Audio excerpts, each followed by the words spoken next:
ओम नमो भगवते वासुदेवाय। प्रस्तुत है श्रीमद् भगवद गीता का 5वां अध्याय कर्म योग, कृष्ण भावना भावित कर्म का श्लोक संख्या 29। इस अध्याय का ये अंतिम श्लोक है। देखें इसको। श्लोक है, भोक्तारं यज्ञ तपसाम सर्वलोक महेश्वरम सुहृदं सर्वभूतानां ज्ञात्वा माम शांति मृच्छति। इसका भावार्थ है, भगवान कह रहे हैं कि मुझे जो व्यक्ति ये जानता है कि मैं समस्त यज्ञों और सारी तपस्याओं का मैं परम भोक्ता हूँ, और जो ये जानते हैं कि मैं समस्त लोकों और समस्त देवताओं का परमेश्वर हूँ, तथा साथ ही ये भी जानते हैं कि मैं समस्त जीवों का परम उपकारी हूँ और हितैषी हूँ। मैं उपकार करता हूँ और हितैषी हूँ। और जो व्यक्ति यह जान जाता है, जो व्यक्ति यह जान गया है, समझ गया है, और वह मेरे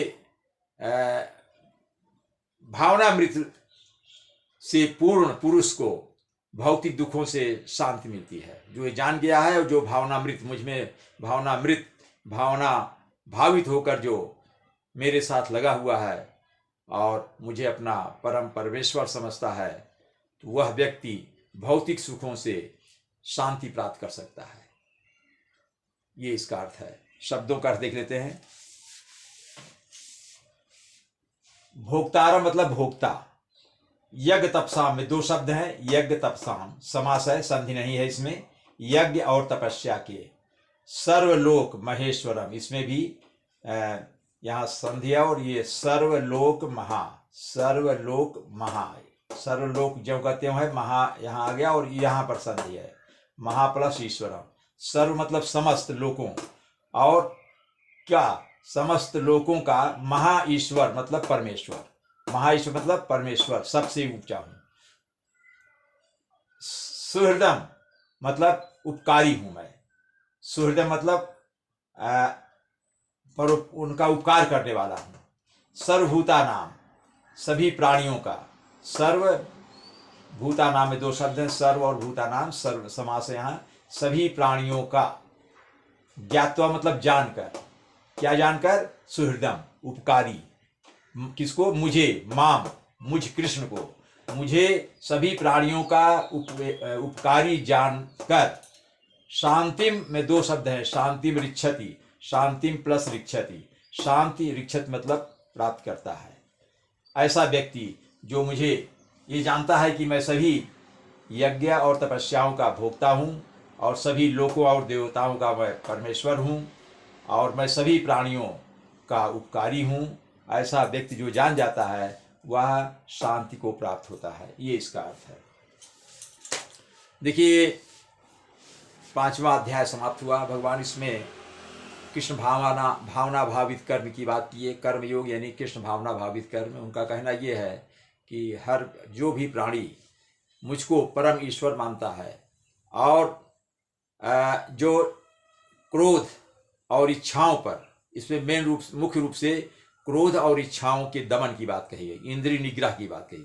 मुख्य रूप से आकांक्षाओं, इच्छाओं, कामेच्छाओं और क्रोध पर जो व्यक्ति नियंत्रण पाता है, और कृष्ण भावना भावित होकर के जो अपने कर्तव्य को करता है, वह जो है शांति को प्राप्त होता है। और क्योंकि देखिए, भगवान कह रहे हैं ये पूरा प्रकृति जो है, भगवान प्रकृति के स्वामी है।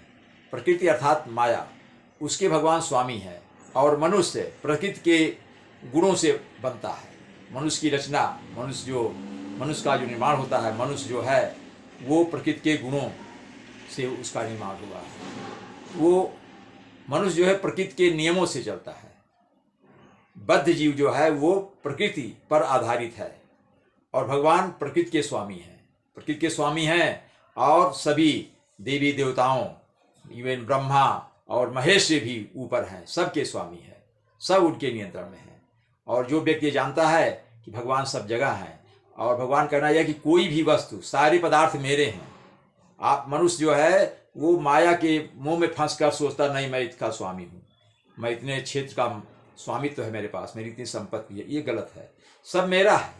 इसलिए हर बद्ध जीव जो है वो मुझको हर चीज़ समर्पित करके, मुझे हर चीज़ समर्पित करके अपना कार्य करे। जो भी काम करना है, जो भी किसी भी प्रकार का जो काम करना है वो मुझे समर्पित करके करे। भोजन भी करता है तो भोजन मुझे समर्पित करे पहले, फिर वो भोजन करे। कोई भी काम करता है मुझे समर्पित, मेरे प्रति समर्पण भाव रख करके किसी काम को आरंभ करे। उसको ये ज्ञान होना चाहिए कि सारी वस्तुएं मुझ कृष्ण की हैं, परमेश्वर की हैं, मनुष्य की कुछ नहीं है। मनुष्य खाली हाथ आया था, खाली हाथ जाएगा, उसका कुछ नहीं है। इसलिए मनुष्य को अपने इच्छाओं पर, उन्होंने यही कहा, इच्छाओं पर नियंत्रण रखना होगा और क्रोध पर नियंत्रण रखना होगा। अगर दो चीज़ पर नियंत्रण पा लिया तो व्यक्ति जो है भौतिक सुखों से दूर रह करके, कृष्ण भावना मृत होकर के वो शांति से जीवन यापन कर सकता है। यही इसका अर्थ है। ओम नमो भगवते वासुदेवाय।